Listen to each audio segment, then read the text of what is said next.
Esperábamos al cierre de la emisión anterior el mensaje de Donald Trump respecto a Rusia. Y este mensaje consistió en una clara amenaza para con el gobierno ruso, dando cuenta de la situación comercial e internacional. Sanciones económicas para Rusia, prometió Trump, si no acuerdan 50 días la paz con Ucrania. Algo que ya había intentado de otra manera en otro momento y que no pareció darle resultados, sobre todo cuando intentó hacer lo mismo con China. ¿En qué situación estamos hoy, Cristian? Bueno, a ver, yo creo que el verdadero resultado del anuncio de Donald Trump un poco lo pudimos evaluar con la desilusión y la desazón que mostró Kaja Kallas, la representante de la diplomacia europea, rusófoba si las hay, cuando dijo que estaban muy contentos por el viraje de Trump, pero que 50 días era demasiado, que era mucho. Y después se pudo notar nuevamente su disconformidad, su incomodidad, cuando dijo que en realidad lo de que Estados Unidos estaba dando armas no estaría dando porque le estarían pagando ellos, le estaría pagando Europa. Como diciendo, no las estás dando vos, las estamos pagando nosotros. Yo creo que esto muestra varias cosas de forma bastante diáfana. Por un lado, que Donald Trump sigue, creo yo, con su mirada positiva hacia Rusia y hacia conseguir la paz y una futura sociedad con el gigante euroasiático. Pero también sigue con esa situación de estar navegando entre aguas, en aguas turbulentas con gente de su propio partido que esté en contra de su política, rusófobos profundos como Lindsey Graham, como Ted Cruz y otros, el Estado profundo presionando por todos lados los intereses globalistas. Entonces, en medio de toda esa vorágine, en medio de un liderazgo alemán totalmente desorbitado, que está representando hoy tal vez la mayor amenaza para la paz en Europa, diciendo después podemos hablar las barbaridades que dijo Boris Pistorius, que yo le lo renombraría Adolf Pistorius. Cuando dijo que el ejército alemán estaba listo, los militares alemanes estaban listos y dispuestos para ir a matar rusos.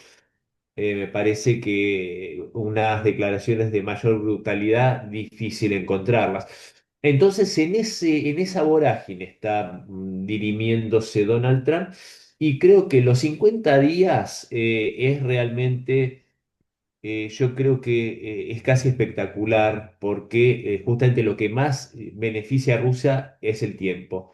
Lo que quiere y necesita Rusia es tiempo y Trump le está diciendo en 50 días. Por eso el descontento de Kaja Kallas. Después, unos tarifas del 100% cuando el mismo Trump había dicho, cuando le impuso prácticamente a todo el mundo 10% de arancel básico, y a Rusia no se lo puso ese 10%. Y le preguntaron por qué a Rusia no, y dijo, no, porque merced de las sanciones y todo, prácticamente no tenemos comercio bilateral, lo cual es cierto que es poco, pero sí hay un comercio muy importante, que es por ejemplo el combustible nuclear, que se importa de Rusia, e incluso petróleo, que se importa a Estados Unidos.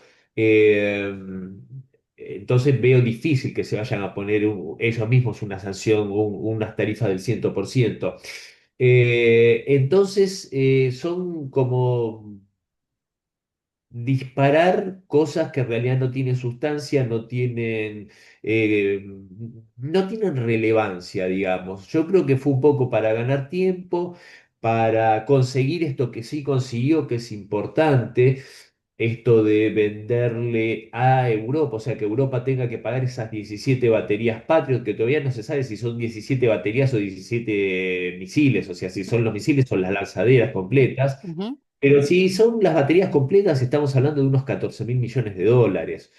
Gasto que ya dijo Francia que no, que ellos no iban a pagar porque ellos quieren vender el material bélico francés, los italianos dijeron que tampoco, ya salieron varios a bajarse. Yo creo que con esto sigue sembrando una desunión en la Unión Europea, que vaya paradoja, Unión Europea, desunión europea, diría yo. Va mostrando las debilidades internas. Yo creo que, y creo que va logrando. ¿Te acuerdas que varias veces hablamos de la falta de fuerza que tenía Trump para imponer su política incluso a Sí. los europeos? Ujú. Bueno, yo creo que acá les está mordiendo la billetera, les está tocando esa víscera tan sensible que decía el general Perón, diciendo, bueno, ¿quieren la guerra? Páguenle ustedes. Y Ahora, vos Cristian, fíjate que y con esto cierro, ese armamento defensivo, los patrios. De armamento ofensivo no dijo nada, eso de que le dijo a Zelensky atacá Moscú, atacá Leningrado, San Petersburgo, ya está demostrado que fue una tergiversación. Entonces es esa guerra mediática de nervios que está jugando. ahora, el mismo momento que hace estos anuncios, ataca a otros miembros de los BRICS, como Brasil, por ejemplo, ¿no? Buscando políticas arancelarias. ¿Seguís creyendo que no hay una tensión, una intención ahí de generar precisamente una tensión con los BRICS para reposicionar a Estados Unidos en términos comerciales a nivel global, dando cuenta que apretó a China, apretó a Rusia y ahora aprieta a Brasil? No, sí, a ver, sin duda, Trump no se siente para nada cómodo negociando con bloques. Él no quiere la política de bloques, él quiere de tú a tú, él quiere país a país, situación en la cual, salvo que sea China, salvo que sea Rusia, salvo que sea India, estás en una posición endeble, no es tonto Trump, por eso quiere negociar de país a país. Obviamente los BRICS le inquietan, no son indiferentes para él los BRICS y más que nada por el tema del dólar. Que se deje de utilizar el dólar, paradójicamente, merced a las estupideces que han hecho administraciones anteriores, es un golpe muy duro para Estados Unidos en general y para la administración Trump en particular. Pero, dicho esto, yo creo que el tema con Brasil va por otros carriles, tal vez puede estar influido, como creo que hablamos la semana pasada, el tema del mensaje que dio Putin, yo creo que como apretándole las clavijas, como decimos nosotros, a Trump respecto a su posición en esta confrontación entre el globalismo y soberanismo. Pero más que nada lo que pesa fuerte en el tema de Brasil es el tema Bolsonaro. Eso es lo que está, yo creo que es lo que está pesando. Lula tuvo a ver, sabemos que del mismo modo que Bolsonaro tuvo una excelente relación con Trump a nivel personal incluso y de país a país, y después con Biden se tensó muchísimo. No podemos olvidar tampoco que es absolutamente a la inversa la relación de Ujú. Lula con Biden y con Trump. Ya lo hemos dicho en este espacio, que Lula es un globalista. La otra vez veía y le mandaba a un amigo una foto de Lula, un joven Lula, abrazado muy feliz con Lech Walesa. Lech Walesa, recordemos, el líder y a la postre presidente de Polonia, de esta Polonia postsoviética, y uno de los que contribuyó a la caída de la Unión Soviética con ese sindicato Solidaridad, tan apañado por el Papa Juan Pablo II. O sea, un personaje nefasto, Lech Walesa, un personaje que no tenían absolutamente nada que ver con la izquierda. Bueno, Lula estaba abrazado muy cómodo y muy feliz, como un joven también Lech Walesa. O sea, estamos hablando de cuando se cocinaba esto, no estamos hablando de ahora, no estamos hablando de hace 10 o 15 años, estamos hablando de hace, ¿cuánto? 35 años. 40 años. Entonces, yo creo que con Lula y con este Brasil de Lula, Trump sí está mostrando, merced a la situación procesal de Bolsonaro, que eso es otra, es harina de otro costal, si es culpable o no es culpable, aquí estamos hablando de otra cosa, Tal vez con Brasil sí se anima a mostrar los dientes, de paso le muestra los dientes a los BRICS, pero el tema de fondo es que está respaldando a alguien que lo siente un aliado ideológico como es Bolsonaro frente a un enemigo ideológico como es Lula, que no quiere decir que Brasil lo sea, pero ahí sí se da esa confrontación que yo creo que en algún sentido Putin veladamente le estaría reclamando a Trump, ¿no? Hacer, mostrarle los dientes también a Starmer, a Macron, a todos estos globalistas europeos y belicistas.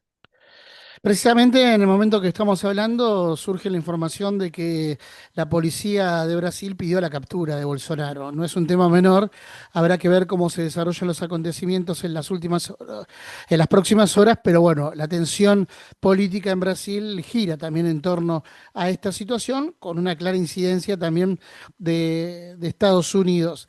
¿Cuál es la respuesta de Rusia frente a esto? Porque ya estuvieron las declaraciones de Trump, da la impresión de que el Kremlin un poco lo tomó con sorna porque Lavrov salió enseguida a decir, bueno, queremos saber cuáles son los argumentos que hay detrás de estas declaraciones, pero es cierto que si se cumplen estos 50 días y Rusia no negocia la paz, porque nada hace prever que Rusia vaya a hacerle caso a Trump porque es Trump, más allá de cómo estén dadas las relaciones. ¿Qué crees que puede llegar a pasar? ¿Cuál es la posición de Rusia que no va a ceder frente a su posición en Ucrania, ¿no? A ver, si pasan los 50 días y Rusia no cumplió sus objetivos, no van a haber 50 días más. Y así se vestirá, dirá, le ponemos tarifas del 100%, esas tarifas después se van a aplicar donde no hagan daño y no se van a aplicar donde le convenga a Estados Unidos y, y a Rusia. Es así de simple. A ver, ahora estaban hablando los europeos de suspender la compra de fertilizantes rusos. Me voy un momento y vuelvo. Una estupidez en toda regla que el mismo Vladimir Putin dijo, o sea, están locos. El 30% de los fertilizantes que se usan en Europa son rusos. ¿Vos sabés el costo que va a subir, que van a sufrir los alimentos en Europa por esa medida? Eso Trump no lo va a hacer.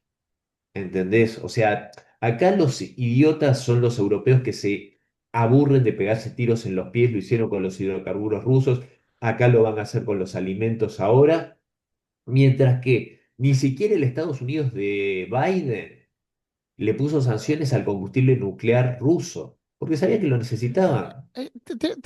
Te hago un punto ahí, porque te veo seguro de que Trump no va a tomar determinaciones que pongan en riesgo su relación real con Rusia en este caso.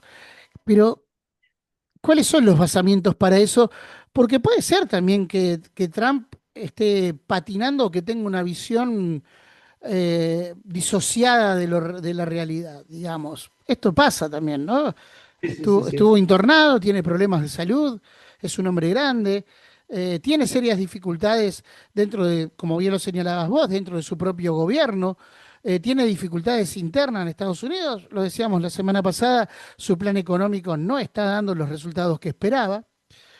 Y Europa también entra en crisis. Francia está ajustando, Alemania va a ser arrastrada por la política de Francia, indefectiblemente porque están relacionados.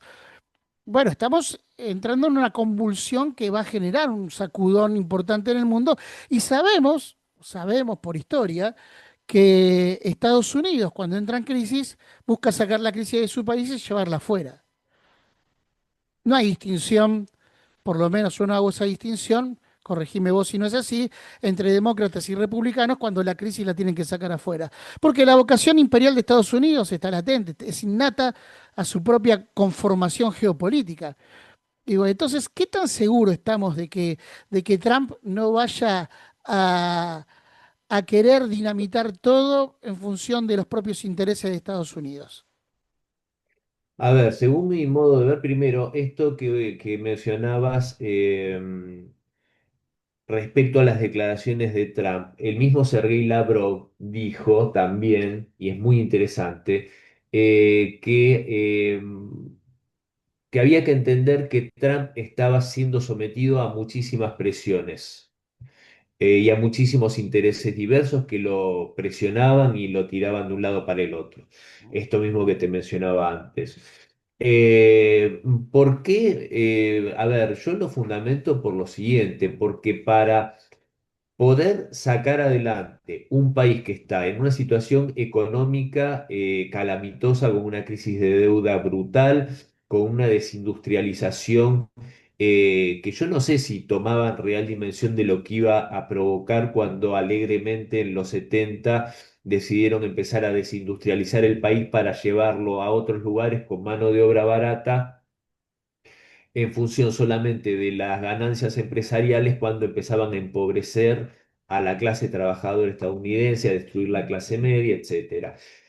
Todo eso cobra factura en cuanto a la situación socioeconómica, la situación de seguridad, la conflictividad social y todo lo que se está jugando en Estados Unidos. Un ejército totalmente debilitado, un complejo industrial que mostró ser un tigre de papel, cuando lo mejor de la industria bélica de ellos es un chiste frente a la industria bélica rusa e incluso ante la industria bélica china.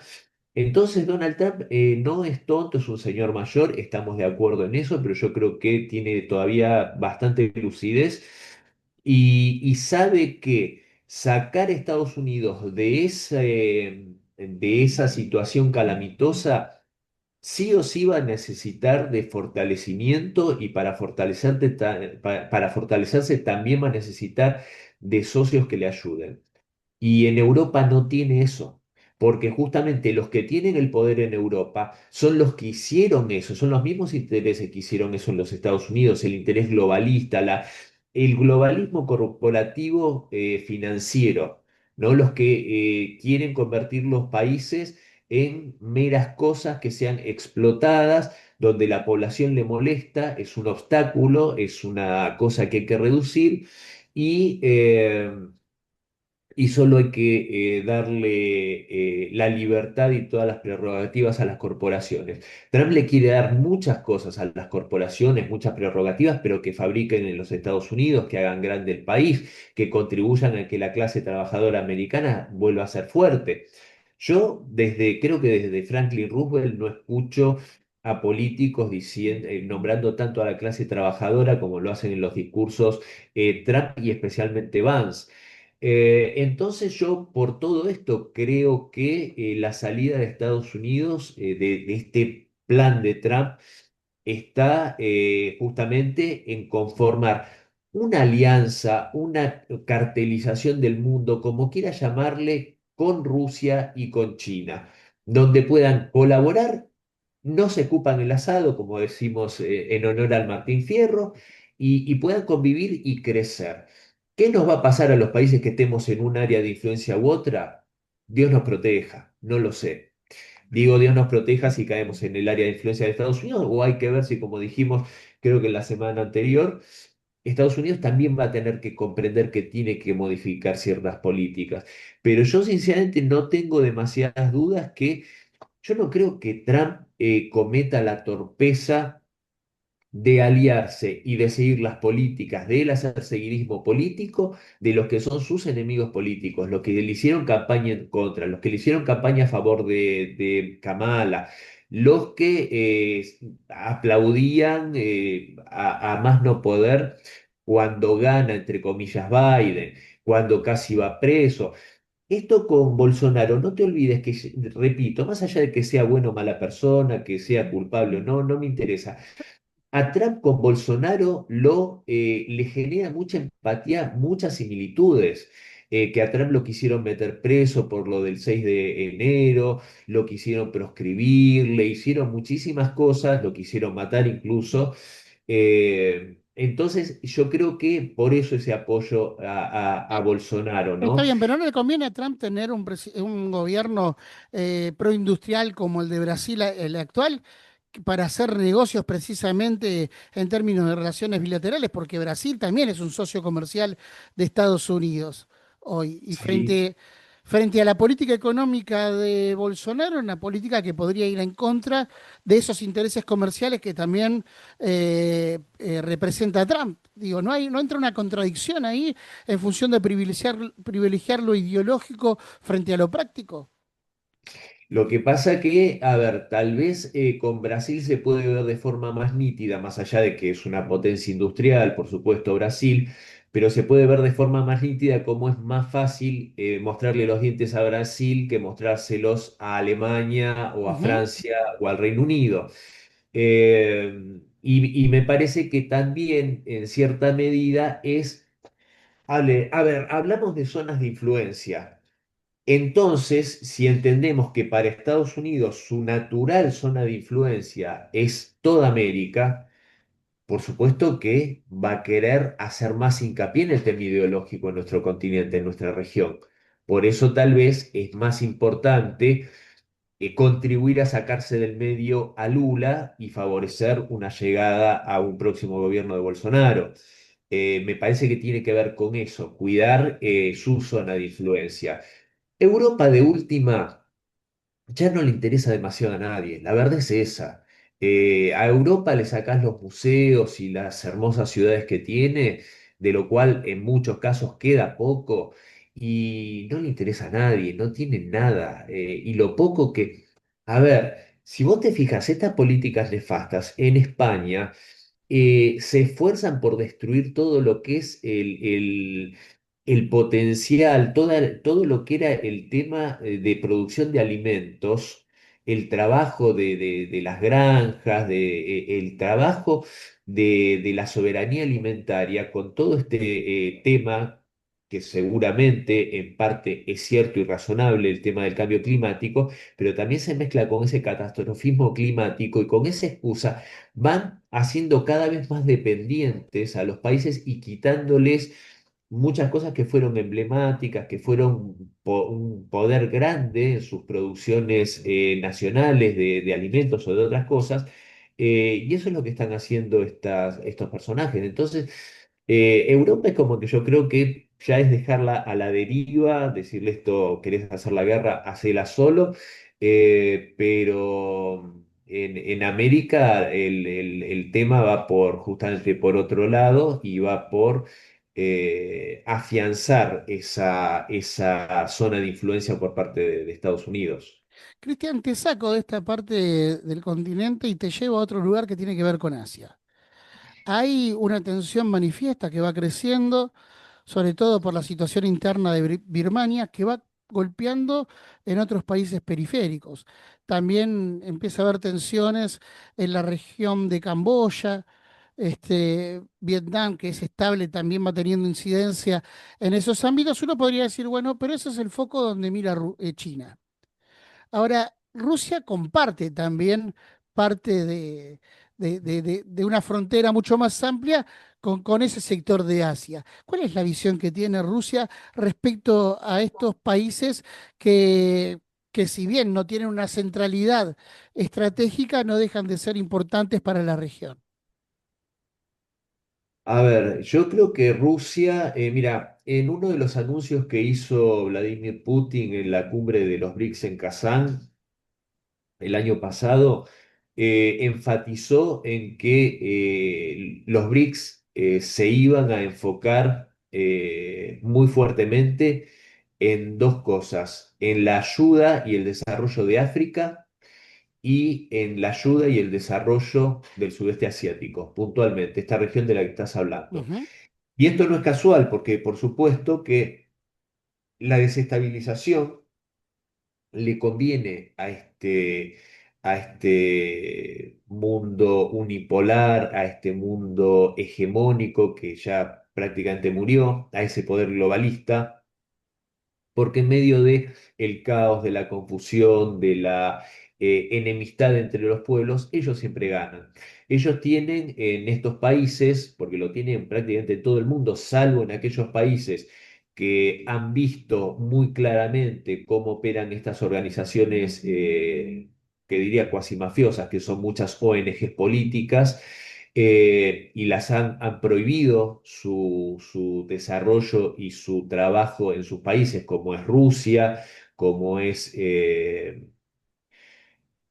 Nicaragua, como es la misma Estados Unidos, tiene una ley, la FARA, la Foreign Agent Registration Act, la acta de registro de agentes extranjeros para controlar este tipo de organizaciones, de ONGs que trabajan para intereses extranjeros, bastante polémicos, como las ONGs de George Soros. Entonces, ponen muchísimo dinero estas organizaciones manejadas por la CIA, como era la USAID, la National Endowment for Democracy, que es manejada por el Congreso de los Estados Unidos y que son organizaciones que derivan cientos de miles de millones de dólares a organizaciones que no hacen ni más ni menos que desestabilizar países desde dentro. Y que cuando un país como Georgia quiere poner una ley similar a la de Estados Unidos, similar a la de Rusia, le hacen prácticamente un golpe de Estado porque quieren justamente impedir que se controlen estas organizaciones, que ni más ni menos que pedir que blanqueen y que digan quiénes lo financian, que lo digan a la luz pública quiénes son los que le dan el dinero cuando reciben dinero del extranjero. Entonces, por supuesto que yo creo que Rusia hace mucho para justamente colaborar con el desarrollo de estas regiones, lo cual te genera anticuerpos, ¿no? Para resistir, para que la sociedad, una sociedad empobrecida, una sociedad que tiene ciertas vulnerabilidades, puede ser permeada más fácilmente por este tipo de acciones. Y por otro lado, también yo creo que esto es una disputa política, es una disputa ideológica que también tiene que ir propagándose el difundir y el que las sociedades sepan qué se esconde realmente detrás de estas ONGs que tras una fachada amigable, una fachada que dice que trabaja por la buena gobernanza, por democracias sólidas y por todas esas cosas que suenan muy bien al oído, realmente lo único que hacen es desestabilizar gobiernos que sí fueron elegidos democráticamente, como el de Alexander Lukashenko en Bielorrusia, por citar un caso, pero que es muy molesto a estos intereses. Entonces siempre buscan desestabilizar, diciendo que son el sector que representan a la sociedad civil cuando no sé desde cuándo y en qué momento fueron elegidos democráticamente las autoridades de esas oscuras ONGs. Para finalizar, Cristian, hablamos de lo que implica este combate que está teniendo Trump en varios frentes. Argentina está cediendo parte de su estructura geopolítica también en función de lo que implica el gobierno de Javier Milei. Y si alguien te regala algo, nadie lo va a rechazar, ¿no? Milei le está regalando cosas a Estados Unidos y nadie se las va a rechazar.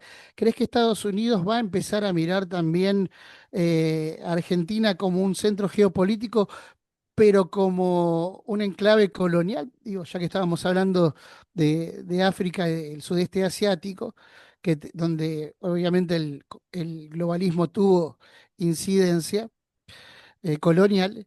Hoy la política de Milei tiene ese enclave. Tal vez no sea globalista, pero tiene un enclave sumamente de sumisión a Israel y a Estados Unidos, y proyecta un enclave colonial teniendo en cuenta que Gran Bretaña ocupa las Malvinas, por ejemplo, ¿no? Y que también está proyectando construcciones en torno a lo que tiene que ver, por ejemplo, la explotación de recursos marítimos y de recursos naturales.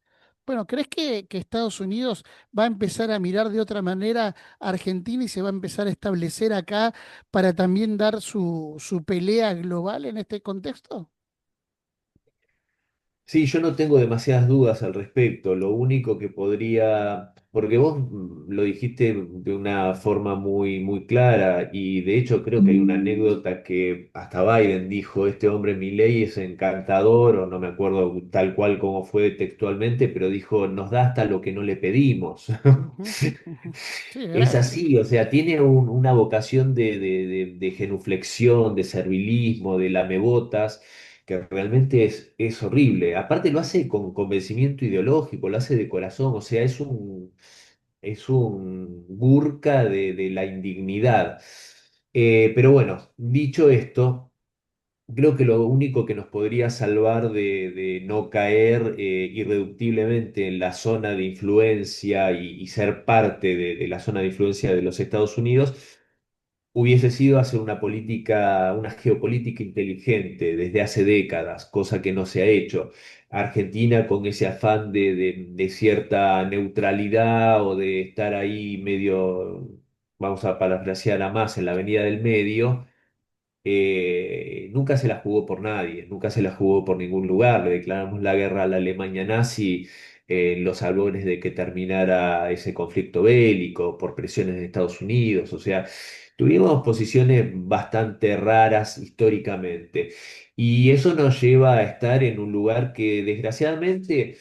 Sabemos que de nuestra querida Hispanoamérica hubieron tres gigantes siempre, culturales, políticos, en su desarrollo, etcétera, que fueron México, Brasil y Argentina. Incluso Argentina yo creo que culturalmente le llevaba alguna ventaja a estos dos gigantes. Y creo que nuestro papel está cada vez más deslucido, más venido a menos, más opaco. Con Milei no hace más que opacarse más. Y, y creo que si seguimos por ese camino, yo no me puedo olvidar la imagen deplorable del tonto de Alberto Fernández sentado con el presidente Putin diciéndole, nosotros queremos que Argentina sea la puerta de entrada de Rusia en Latinoamérica y a los 2 días, sin tener ni idea geopolítica de por qué empezó la operación militar especial, estar criticando crudamente y llamando, no sé, invasor y asesino a Putin prácticamente.